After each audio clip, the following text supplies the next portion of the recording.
Selamat malam, shalom saudaraku yang diberkati Tuhan. Hari ini kita bicara tentang memiliki kepekaan untuk membedakan. Dasar bacaan kita ialah 2 Korintus 11 ayat 7 sampai 33. Saudaraku, informasi apapun tentang seseorang jika bertentangan dengan fakta itu sama dengan pencemaran nama baik. Siapapun yang dirugikan berhak mendapat pemulihan nama baik. Demi mengambil alih kepercayaan jemaat Korintus, para rasul palsu menuduh Paulus memanfaatkan kerasulannya untuk memperkaya diri sendiri.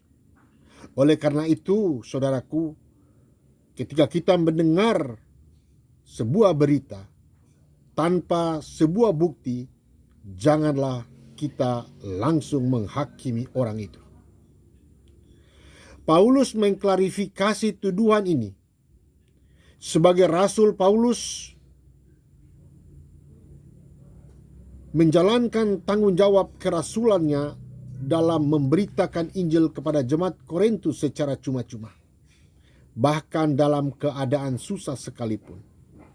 Paulus tidak pernah mengambil bantuan dari jemaat Korintus untuk melayani mereka. Paulus justru menerima bantuan dari jemaat Makedonia.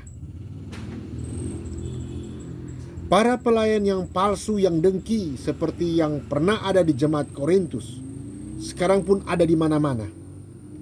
Mereka menjadi rasul bertopeng kebaikan. Mereka tidak takut memanipulasi kebenaran untuk memanfaatkan jemaat. Mereka menyalahgunakan nama Tuhan Yesus untuk menarik perhatian dan simpati. Bahkan mereka tidak segan menebar fitnah terhadap pelayan yang benar.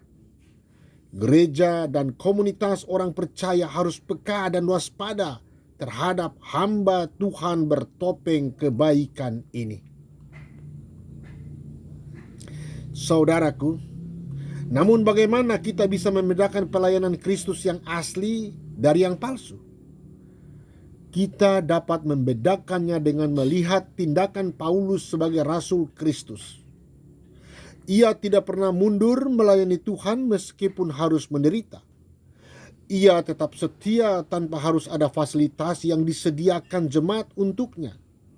Ia tidak berkecil hati karena perbedaan pendapat dan difitnah. Sebaliknya, pelayan palsu sering mengeksploitasi bahkan menuntut kebaikan jemaat untuk dirinya sendiri. Mari kita perhatikan. Adakah pelayan Tuhan yang bersikap seperti Paulus atau sebaliknya? Apakah kita sendiri melayani seperti Rasul Paulus ataukah seperti rasul palsu? Dalam pelayanan apapun, kita perlu membentengi diri dengan kuasa Tuhan. Kita memilih firman Allah sebagai landasan hidup.